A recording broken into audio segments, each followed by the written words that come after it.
Não tem jeito, não tem jeito. Enquanto nós não pegarmos e cortarmos esse pessoal da velha política, do velho sistema, o Brasil não tem jeito. Eu quero que vocês assistam esse vídeo agora, é um documentário. Mesmo que você não goste de política, você precisa ouvir. Ele é um pouco longo, mas é algo que realmente vai trazer muita clareza no seu coração. Agora, antes de você ler, você vai entender por que eu optei pelo Novo. Dos 81 senadores, apenas 8 não votaram no Alcolumbre. E agora fica todo mundo reclamando desse cara aí. O nosso Senado algumas vezes se prostrou. E quando resolveram eleger Alcolumbre, é uma vergonha.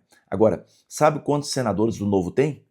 Girão. Ele não apenas não votou, como ele se opôs, teve coragem de se opor ao sistema, se opor a Davi Alcolumbre e todo o Senado elegendo um homem desse quilate. É horroroso, é horroroso. Mas assista, por favor. Como o Davi Alcolumbre, um ex-vereador sem diploma universitário de um dos estados mais pobres do Brasil, sem projeto, sem ideologia, se tornou o político mais poderoso do país. E o que isso diz sobre as chances do Brasil funcionar? Quer entender por que enquanto esse tipo de político estiver no poder, o Brasil não tem chance alguma de dar certo? Então, assiste esse vídeo até o final e já aproveita e segue o Losqueira. O Alcolumbre nasceu no Macapá, em 1977. Trabalhou como instalador de áudio, não deu certo. Tentou cursar economia, não terminou. E aos 24 anos, ele fez o que muitos políticos que não tiveram sucesso na vida privada fazem. Se candidatou. Dessa vez, a vereador e foi eleito. Um ano depois, candidatou-se a deputado federal. Venceu de novo. Chegando no Congresso, o Alcolumbre percebeu que tinha dois tipos de políticos. Os que você conhece, que aparecem na TV, fazendo discurso, viram manchete. E os que você nunca ouviu falar, mas que mandam de verdade. O Alcolumbre, claro, escolheu o segundo caminho. O de parlamentares que não propõem reformas, não lideram debates, não dão entrevista nenhuma, mas controlam a pauta e pra onde vai o dinheiro. Quer uma prova? 12 anos na Câmara, 3 mandatos seguidos, e eu aposto que você nunca tinha ouvido falar do deputado Davi Alcolumbre, porque não tinha o que ouvir mesmo. Não tinha nenhum projeto, nenhum discurso, nenhuma manchete. A estratégia do Alcolumbre foi outra, encostar em quem tinha poder de verdade. Escolheu para isso o José Sarney e virou o seu pupilo. Visitou ministérios, entregou pedidos, frequentou jantares, mas sempre calado, porém sempre prestando muita atenção. E em 12 anos fazendo isso, aprendeu o que mais importa em Brasília. Como o dinheiro público se movimenta, quem manda para onde, quais cargos são de quem e o que cada um quer em troca. E depois de aprender, ele colocou tudo em prática. Em 2014, se candidatou ao Senado e venceu. Só que ele sempre queria dar um passo além. Em 2019, fez algo que ninguém esperava. Desafiou Renan Calheiros pela presidência do Senado. O Calheiros dominava a casa tinha décadas e por isso, todo analista do país dava como certo a vitória do Calheiros. Só que o jovem Alcolumbre, de 41 anos, venceu com 42 votos dos 81. A imprensa celebrou. Agora é a renovação. O mais jovem político a dominar o Senado em décadas. Só que eles não podiam estar mais errados. Isso porque ele não venceu com ideias. Ele venceu fazendo o que tinha aprendido nos jantares de Sarney, oferecendo a cada um exatamente o que queriam ouvir, sem que ninguém comparasse as promessas. E o que veio depois foi o oposto de renovação. Entre 2019 e 2022, o Arthur Lira, presidente da Câmara, e o Alcolumbre estavam à frente do recém-criado orçamento secreto. O conceito era simples. Parlamentares podiam direcionar bilhões de reais em gastos federais para municípios em projetos sem se identificar, sem registro, sem justificativa técnica. O dinheiro simplesmente ia. O Alcolumbre controlava a distribuição do Senado, o Lira da Câmara, e juntos decidiam quem recebia quanto. Foram 28 bilhões de reais passando por esse mecanismo em 3 anos. Para terem uma perspectiva, Roraima inteiro tem um orçamento anual de 6,8 bilhões. Não por acaso, os municípios do Amapá, terra de Alcolumbre, lideraram os repasses do país. Uma cidade de 13 mil habitantes recebeu 87 milhões. Faz as contas, isso dá 7 mil por morador. Agora pergunta, você acha que esse dinheiro chegou lá? Só que o truque mais perigoso do Alcolumbre não é apenas o dinheiro, é como ele usa o tempo para aumentar o seu poder de barganha, deixando o país em último plano. Em 2021, para quem lembra, o Bolsonaro ele tinha indicado o André Mendonça ao STF. O rito para esses casos é bem simples. A Comissão de Constituição e Justiça vai lá, a CCJ, sabatina o candidato e o plenário depois vota.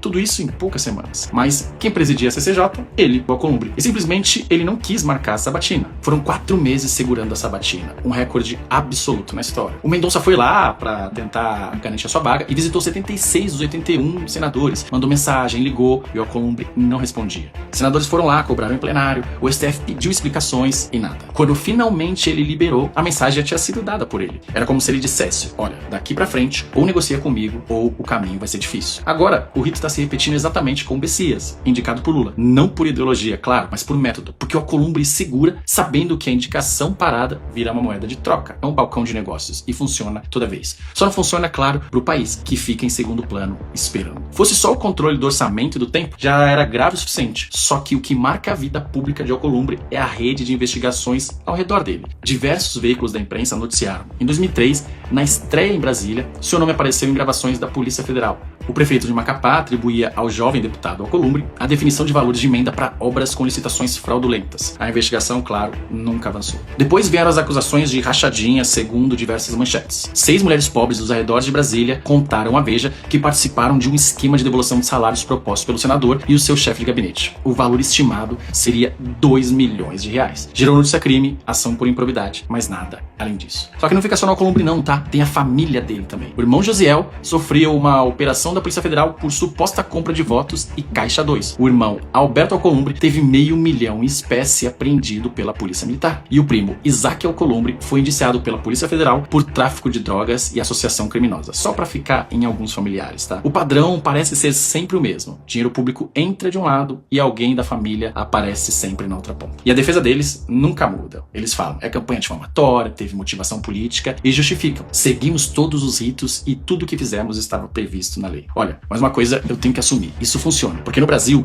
negação repetida mais controle da agenda sempre faz o processo acabar em pizza. Não é preciso ser inocentado, basta que ninguém tenha poder de pauta para te acusar. E como Alcolumbre tem muitos presentes para dar para os amigos, ele sempre consegue isso. Se o Brasil fosse um país sério, isso seria o fim da carreira política de qualquer pessoa. Só que o Brasil não é. Em 2025, com tudo isso nas costas, o Alcolumbre foi reeleito presidente do Senado com 73 de 81 votos. Pois é, o PT votou nele, o PL votou nele, o governo Lula votou nele, bolsonaristas votaram e fizeram campanha por ele, cada um recebeu uma promessa diferente. O PT teve a promessa de que haveria proteção contra pautas bombas fiscais. O PL, a possibilidade de anistia do 8 de janeiro. E todos receberam uma promessa em comum, a continuidade dos fluxos de emendas parlamentares. Agora adivinha, qual você acha que foi a única promessa a ser mentira? Pois é, apenas a de aumento de emendas parlamentares. Agora repare, um senador com diversos processos, sem valor algum, sem projeto, que não propôs uma única reforma relevante e mesmo assim recebe 80% dos votos para presidir o Senado. Ele é apenas o reflexo de um sistema podre. E para quem acha que as coisas estão melhorando, é porque está mal informado. Na transição do governo Bolsonaro para o governo Lula, o Alcolumbre pediu que todas as indicações a cargos federais que dependiam da aprovação do Senado fossem delegadas diretamente à própria casa, ou seja, a ele, o Davi Alcolumbre. O Lula aceitou, o Bolsonaro antes dele aceitou,